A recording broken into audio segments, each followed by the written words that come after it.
Assalamualaikum warahmatullahi wabarakatuh. Perkenalkan, saya Fasihatul Falasifa, NIM 1120099 dari kelompok 6. Izin menjelaskan sedikit tentang peradilan pada masa Bani Abbasiyah. Yang akan saya bahas itu ada dua hal. Yang pertama, beberapa perubahan bidang peradilan, dan yang kedua, beberapa masalah dalam penyelenggaraan peradilan. Langsung saja, yang pertama, perubahan bidang peradilan. Sebelumnya saya sedikit akan menjelaskan perubahan bidang peradilan pada masa Bani Abbasiyah. Dulu waktu runtuhnya pemerintahan Daulah Umayyah itu sekitar abad ke-2 Hijriah, menghembuskan angin baru dalam dunia peradilan dan fikih. Setidaknya terlihat dari perhatian khulafa Bani Abbasiyah terhadap perkembangan ilmu pengetahuan dan hukum Islam, serta memberikan tempat yang terhormat kepada para fuqaha. Kondisi seperti ini sama sekali tidak pernah diberikan oleh para khalifah pada zaman dinasti Umayyah, malah memasung para fuqaha dan membatasi gerak mereka yang berani menentang kebijakan negara. Para khulafa Abbasiyah mendorong pada fuqaha untuk melakukan kajian yang lebih mendalam dan sungguh-sungguh terhadap berbagai masalah hukum, sehingga menghantar fikih ke puncak keemasannya dalam sejarah perkembangannya. Era keemasannya ini berlangsung sampai 250 tahun, yaitu kira-kira sampai pertengahan abad ke-4 Hijriah. Selain itu, perhatian besar dari khulafa Bani Abbasiyah terhadap hukum Islam dan pemberian kedudukan yang terhormat kepada para fuqaha, ada beberapa faktor. Empat ini adalah faktor yang menyebabkan keadaan hukum Islam terus berkembang. Yang pertama, tumbuh suburnya kajian-kajian ilmiah pada pemerintahan Al-Mansur, Khalifah kedua Bani Abbasiyah. Beliau sangat menghargai dan memberi dukungan terhadap kajian ilmiah tersebut. Lalu yang kedua, pemerintahan Khalifah Bani Abbasiyah sangat respek kepada hukum Islam, yang menekankan kepada seluruh hakim agar menggunakan hukum Islam dalam memutus suatu perkara dengan tanpa melihat kepada suatu mazhab tertentu. Kemudian yang ketiga, pada pemerintahan Daulah Abbasiyah muncul era baru dalam penulisan hukum Islam. Setiap fuqaha menulis sendiri pendapat dan fatwa mereka, kemudian mengajurkannya kepada murid-muridnya. Dengan demikian, intensitas pengajaran fikih semakin berkembang dan hukum Islam mulai dipelajari oleh kalangan umum. Lalu yang keempat, perhatian khulafa Bani Abbasiyah terhadap hukum Islam dan fuqaha juga tergambar dalam kebebasan berpendapat dan berbagai simulasi yang diberikan untuk membangkitkan keberanian untuk beristihad bagi para mujtahid.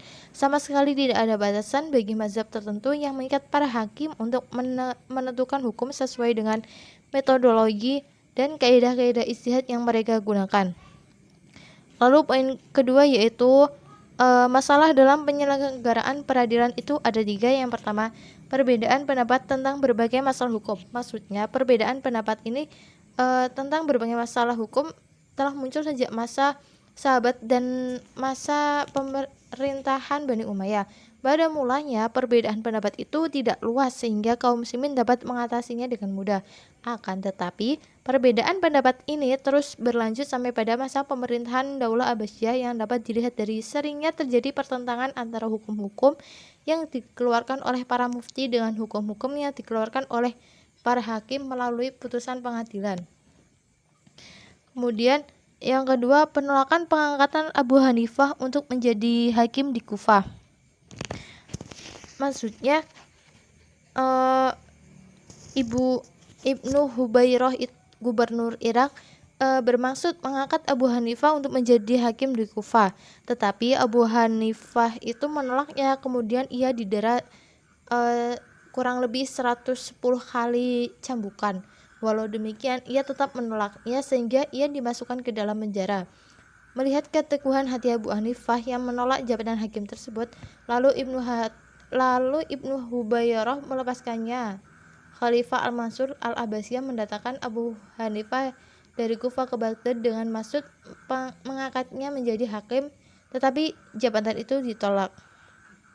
Kemudian yang ketiga, penolakannya kitab Al-Muwatta karya Imam Malik sebagai mazhab resmi negara.